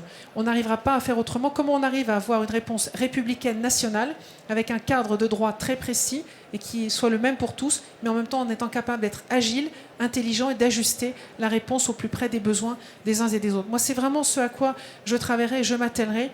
Et vous dire que, plus globalement, dans le projet que je porte, je veux vraiment qu'on ait l'ambition, tous ensemble, parce que nous portons tous l'avenir de notre pays, moi avec les jeunes, mais vous avez également leur famille avec vous, et nous devons à tout prix nous dire que c'est ensemble que nous parviendrons à avoir cette école qui soit une école juste, qui soit une école efficace sur l'ensemble du territoire national, que nous puissions accompagner nos jeunes et aller chercher ceux qu'il faut accrocher à notre système, les familles qu'il faut accrocher également, ne laisser personne sur le bord de la route, que ce soit un enfant allophone, un enfant à besoin éducatif particulier, quel que soit son besoin de toute nature. Ça peut être une situation de grande pauvreté, ça peut être un handicap plus particulier, ça peut être un enfant qu'on appelle 10 quelque chose, les 10 traits, ça peut être un enfant à haut potentiel, ça peut être, il y a toute raison, toute situation qui peuvent conduire à une difficulté d'intégration et de rentrer dans ce modèle scolaire, qui reste malgré tout avec ce sens du collectif essentiel. L'école n'a pas vocation à être un préceptorat fois 12 millions d'élèves, mais elle a bien vocation à être un projet collectif, un projet national. C'est ça l'ambition de notre école républicaine, et je voudrais terminer en disant que les valeurs républicaines, la notion de citoyenneté que nous portons ensemble, je souhaiterais vraiment qu'on travaille ensemble dessus, car au bout du compte, à la fois pour nos jeunes, pour nos parents, pour beaucoup de nos concitoyens, ce projet de citoyenneté nationale, il est fondamental, il est fédérateur. Nous l'avons vu à travers des événements comme les Jeux Olympiques. Travaillons ensemble à ce sens du collectif, à ce projet national, et faisons de notre école une véritable école républicaine pour tous. Merci Madame la Ministre. Et les deux coprésidents de ce forum vont s'accrocher en quelque sorte à ce propos pour conclure eux-mêmes et vous Et dire, Mme Labelle, ce que vous avez pensé finalement de ces débats globaux. Et vous, Monsieur Le Turc, voilà, en quelques minutes, bien entendu, très rapidement. On a l'habitude de conclure dans cet ordre, moi puis Frédéric. Je crois qu'à l'issue de ces échanges, on a notre mandat, notre feuille de route pour l'année 2025, je dirais autour de 2 thématiques. Alors évidemment, la question budgétaire qui est au cœur de l'enjeu des communes, la construction des budgets sur lesquels nous travaillons, avec vous, Madame la Ministre, et vos collègues, pour que les finances des collectivités soient sanctuarisées, qu'on s'inscrive dans une stratégie qui permette à toutes et tous de poursuivre les politiques qui sont engagées, au moins d'ici la fin de ce mandat, et qu'on puisse se revoir au printemps 2026 pour construire les ambitions du mandat qui suivra. Donc nous ferons le porte-parole de vos préoccupations, comme nous l'avons fait, et vous l'avez vu, un grand nombre d'avancées ont été relevées. Le deuxième, c'est cet enjeu d'une école qui soit inclusive avec un grand I, où chacun y trouve sa place, qu'il soit d'ici ou d'ailleurs, et qu'il relève ce défi d'une école de la République qui permette à toutes et tous de réussir. Alors, sur le plan de la méthode maintenant, le protocole qui doit nous donner le cap d'ici la fin du mandat sur lequel nous travaillons et qui est en phase de finalisation, les rendez-vous que vous nous avez généreusement accordés de manière régulière et que nous allons poursuivre avec vous, et puis cette volonté toujours d'animer la commission éducation dont vous êtes peut-être membre ou pas. N'hésitez pas à nous rejoindre, pour lesquelles elle est d'ailleurs souvent thématisée. Donc on a un ordre du jour et on prend le temps, dans une sorte de sous-commission, de travailler avec les maires de la montagne, les maires du milieu rural, les maires urbains, les maires ultramarins, pour que chacune et chacun prenne sa place dans cette grande maison qu'est l'AMF. Moi, je vais terminer en étant très rapide. Premièrement, confiance. Je pense qu'on l'a beaucoup partagé, exprimé à travers nos différentes prises de parole. Et c'est vraiment dans cette relation de travail que l'on veut s'inscrire. Mais c'est aussi la relation de travail que l'on veut avec la proximité des enseignants et de toutes les communautés éducatives de France. De continuité. On a beaucoup parlé forcément du second degré, mais on est bien dans la continuité éducative avec peut-être d'autres travaux qui nous permettront de parler de la petite enfance, voire des mamans en fait, qui attendent un bébé, qui ont besoin aussi déjà d'être accompagnées et veillées avec les papas jusqu'à l'engagement ou l'arrivée dans le monde professionnel. Et le troisième mot, vous voyez, je suis sur les 3 C, congrès, parce que chaque année, nous accueillons un nouveau ministre. Donc le congrès 2025, peut-être, nous permettra de vous accueillir à nouveau et surtout... C'est une performance, en tout cas. Et surtout de faire le point sur les travaux que nous aurons réalisés ensemble tout au long de l'année 2024-2025. En tout cas, merci de votre présence. On a beaucoup apprécié le temps que vous nous avez consacré et surtout au travail. Merci. Merci beaucoup.